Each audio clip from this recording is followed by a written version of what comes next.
a brand new week and a brand new episode of the Erongo Talk. Hi, I'm your host Lenanda Kevonjo, and today we join you from Tiger Reef here in Swakopmund. In our interview section, we'll be talking to the police officer Sergeant Cornelius, who is hailed as the hero, and he'll be telling us about the incident whereby he rescued a woman who jumped into the water at the Walvis Bay Waterfront. But first up is the calendar day, so stay tuned and don't go anywhere.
And it's now time for our news updates. In our first story for today, the Minister of Works and Transport, John Mutora, has, in terms of Section 73(1) A and B of the Road Traffic and Transport Act 1999, which is Act number 22 of 1999, temporarily prohibited trucks above 5 tons to use the B2 road between Swakopmund and Walvis Bay.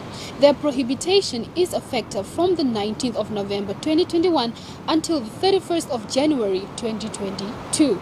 Drivers with trucks above 5 tons are thus required to use the MR44 or C34 road behind the dunes to avoid road congestion and traffic accidents during the 2021 and 2022 festive season. In our second story for today, a woman succumbed to the injuries she sustained in a motor vehicle accident between Osakos and Arandas, which occurred on Friday afternoon. According to Inspector Eleni Shapumba, the unit commander for community affairs in the Erongo region, the incident occurred between 5:50, approximately 45 kilometers from Osakos towards Arandas. And that's it for our news updates. For more information, visit our website at www.erongo.com.na.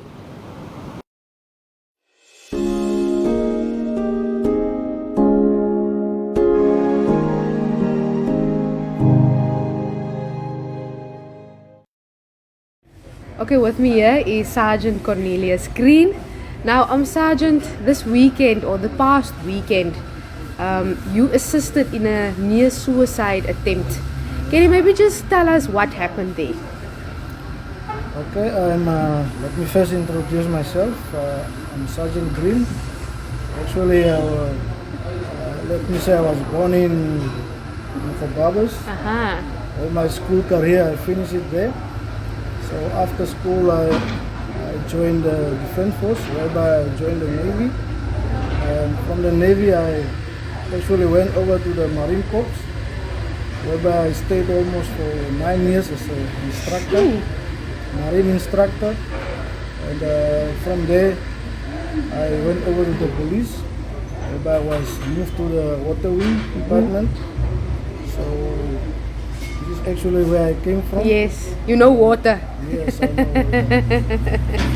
Yes, and on that specific night, I was at home. It was after hours, I was at home. So while in my comfort, I received a call from one of my colleagues. Informed me that there's a lady at the waterfront. And then I asked him, what is the situation? He said, no, there are colleagues behind, but it's a high tide. And none of them has that capability of swimming.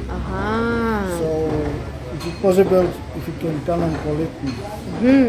So I didn't hesitate. Yes. I just said, okay, yes, let's go and see what is the situation there.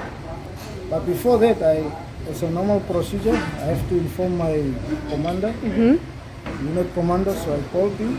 I informed him about the situation. He told me, no, let's go and assess. If you can do something, Do something. do something. And if not, come back to me also. So from there we went off. While on the way, my colleague briefed me about the situation. He told me that a lady jumped from the stairs. And then I said, okay, let's go. Reaching there, when I saw the lady, it's a bit on the deep side. I thought that yes, there was sometimes risk involved, but this lady's already been in the water for quite a long time. Yes. So luckily for me, I was wearing some protective gear like Yes. a wetsuit. So I immediately didn't waste time. Yes. Didn't think of myself again. Once more is someone's life. I jumped in the water. So as I approached the lady, she started moving backwards, more deeper. But I used my own tactical way how to approach her. Yes. So I get hold of her and I removed her from the water. Upon removing her, I found out that she fainted. So what can we do then is where we discovered by the mother and the bystanders that the lady is pregnant. So we put her in a police van, took her to the hospital. At the hospital, the staff took care of her. And I handed everything over to the people who was on shift that night, the patrol squad. So they took all the details of the lady, and I think for sure they went and put it in the observation book. Yes. Now, Sergeant, this was an attempted suicide. According to what was transparent there, it's like there was a boyfriend, and it's like something transparent. Maybe there was things not okay in their relationship. Because I cannot say now. Yes, in detail exactly, what yes. exactly Happened there. transparent, yes. But that was some of the few words which I could hear in the surrounding. Now, Sergeant, some people are hailing you as a hero. Do you see yourself as a hero or simply just someone that did his job? Let me say, I don't want to be called hero because in this case, it was part of my job. Yeah. If they call me hero, I'm satisfied. I'm happy. Yes. Is this the first of its kind type of incident that have happened over your career? Yes, in this case, it's the first time. Now, you, like we just established now, you know water, Sergeant. December is coming up. People are going to be at the ocean. What message do you have for people that's going to the beaches? What would you like to tell them according to your expertise? Let me say, to me it's very handy for bystanders. If you go to the beach, buy yourself at least 2 liters of cool drink. If you drink it out, if you finish drinking, don't just throw it away. Those are life-saving aids. You can take those 2 bottles, you can tie it around your waist. If you see someone is almost near drowning there, try to drown, you can move in with those 2 bottles. You can save the person. For those who cannot swim, please, there's a level where the water can reach up to your middle body. Go up to there, entertain yourself there, and come out. Yes, very important. And for those bystanders, always if you see something, it's better to scream. There's people in the surrounding that might know how to swim. They can immediately help that person. Like we had other incidents where the kids only afterwards when they are going home is when the parents ask where's who. And on that time is when they look around and say, no, the other boy is still missing. But there were so many people at the beach and no one could recognize them. Maybe the other kids were scared. If they say the boy drowned, they will be in trouble. But it's best if you scream and report. Exactly. Because always December times, I think the Navy used to deploy some divers there, which can assist. Now, just for interesting sake, Sergeant, what exactly does the Nampol Water Wing do? What is your duties? Our duties is actually we are patrolling the internal water, coastal waters, and sometimes we used to go at the border for account. I see. So you guys are the watchdogs. Yes, take care of our waters. Yes, awesome. Now, Sergeant, since you assisted now with this near suicide attempt, it's been a tough year. Past 2 years, it's been very tough for a lot of people. What message do you have for our people as well? Let me tell that our people in the surrounding, if you find out that you have some problems, it doesn't matter what problem, I think that every problem has a solution and you can find it. If you approach the right people, help is always at hand. Yeah, exactly like you did now. Yes. Help is on the way. And then just finally, any last words from your side, Sergeant? I want to tell our people it's a festive season. Please know that everywhere danger is just at the corner. So watch after yourself and take care of your next person. You might not know, you might also become a hero. Exactly. So let's take care of each other and let there be a helping hand. God is taking care of all of us. Awesome. Thank you, Sergeant. Thank you for your time. Thank you very much.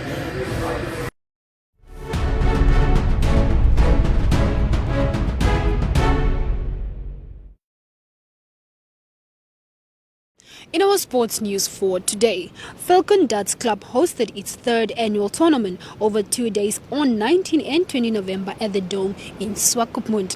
There were youths, seniors, veterans and legends teams of 4 members each from Walvis Bay and Swakopmund, Keetmanshoop and the Hartop region in action at the eagerly anticipated event. According to the tournament director Paul Illes, the tournament hosts some of the best dart players in Namibia. According to the players, the games are very competitive and the atmosphere was conducive. In the women's category, the Swakopmund-based Falcons Dart Club won against Windhoek Raymile Dart Club that had to settle for second place, while the Keetmanshoop ladies team finished in third position. And that's it for our sports news for today.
One important aspect is make sure that your vehicle is properly inflated, you have the correct tire pressure on your tire, and then which will be able to carry you from one destination obviously to another. And all this information that you see on the tire, these are the sizes 195, 50, the type of tire that you need to have on this particular wheel. So this information is critical for you to know it. And then also what is stipulated here is the lifespan of the vehicle, the lifespan of the tire, which year was it produced? Yeah, here it is, 2516, meaning that this vehicle tire was produced on the 25th week of 2016. 2016 to 2021, how many years is that now? 4 years, so probably got still 1 year to go because the lifespan of the tire is 5 years. So that's very important for you to take note of. And there's one thing that I've observed also, there's a chip on your tire, meaning that something it must have hit either a sharp object or a stone.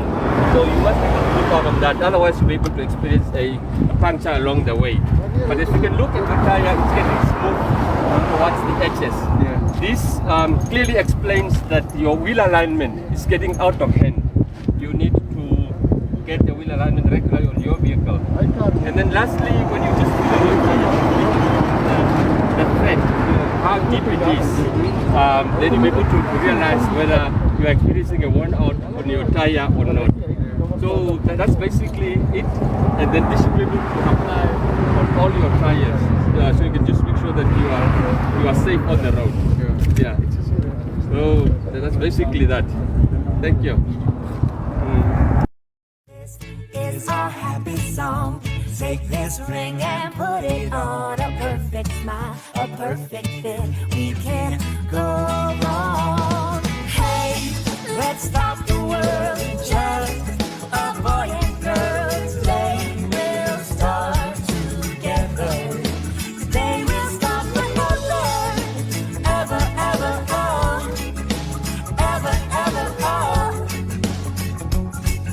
Today we'll start. What if we laughed?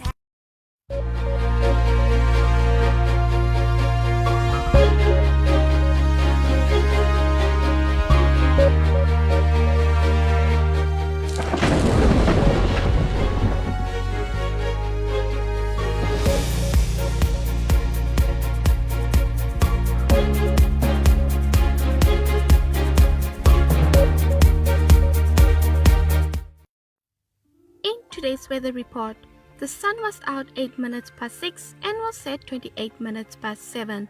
Walvis Bay will experience a maximum of 20 degrees Celsius with a minimum of 13 and a maximum of 20 degrees Celsius predicted for tomorrow.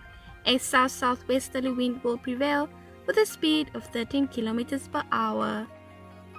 The sun was out 9 minutes past 6 and will set 27 minutes past 7.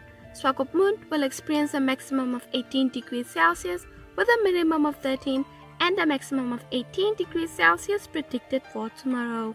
A west-southwesterly wind will prevail with a speed of 13 kilometers per hour. The sun was out 11 minutes past 6 and will set 27 minutes past 7. Antis Bay will experience a maximum of 18 degrees Celsius with a minimum of 13 and a maximum of 19 degrees Celsius predicted for tomorrow.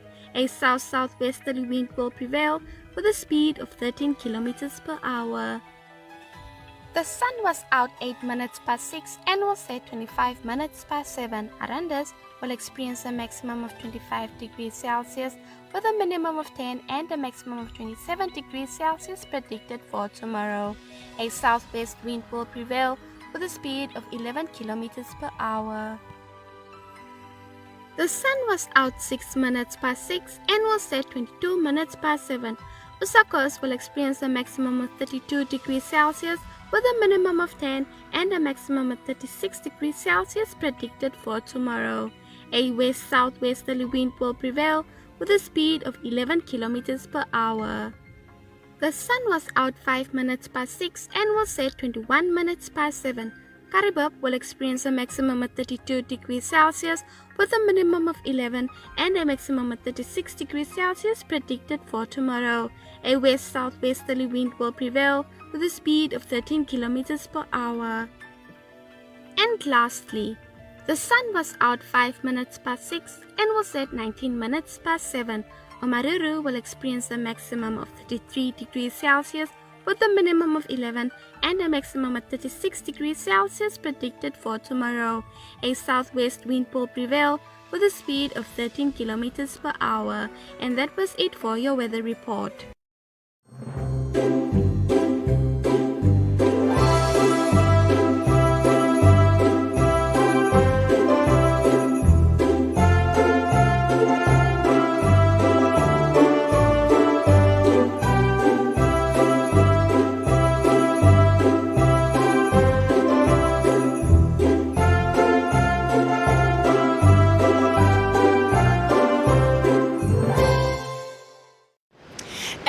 come to the end of our show for today. So for more news headlines, visit our website at www.erongo.com.na. And if you have any video clips or news or any stories that you'd like to share with us, contact us via our WhatsApp number at 0811700040. So remember, it's a new week, a new perspective, a new beginning. So make today count. So from me to you, enjoy the rest of the week.